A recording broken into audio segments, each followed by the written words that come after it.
给你兄弟打电話，跟他說偶遇到他前女友，看他什麼反應。挑戰開始，有請我們的沖涼哥登場。嗨，你有冇睇《飛馳人生》啊？我而家準備睇，做咩？冇啊，可唔可以同你劇透一下？我都同你講咗，而家準備睇咯。你可唔可以冇分享俾我住，等我睇完先得唔得？呢個信息好關鍵嘅，一定要同你分享，唔係嘅話我良心過意唔去嘅。咁你講咁你講，我見到你前女友同一個男嘅坐喺我前邊啊！幾時啊？就今日朝早咯。關我咩事啊？你都識講前女友啦？我見你前女友都笑得幾幸福啊，但係個男嘅真係有啲災難。你叫災難，即係我見到佢嘅髮型有啲地中海。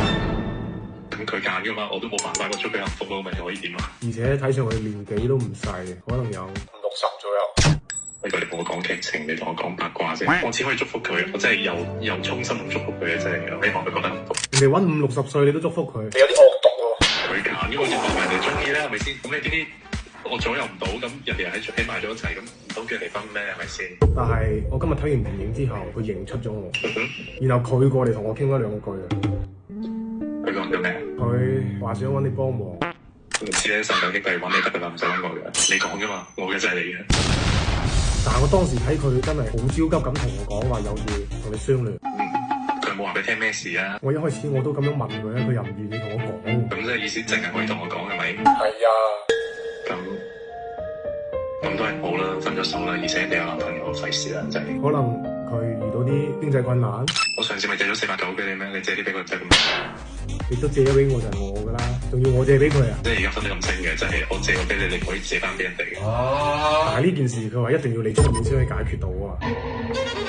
要我參與啊？咩無手萬咩兼容啊嗰啲咁樣平台嘅話？唔係啊，真㗎，一唔係你哋加翻個聯繫方式啦。咁你都係叫佢 send 翻條 message 俾我得啦，你唔使加我。得㗎，你加翻啦。得㗎，我唔加啊，我唔可以啊！人哋啲男朋友加聯繫方式做咩嘅啫？而且都已經過晒去啦。你究竟咩事啊？你講啦。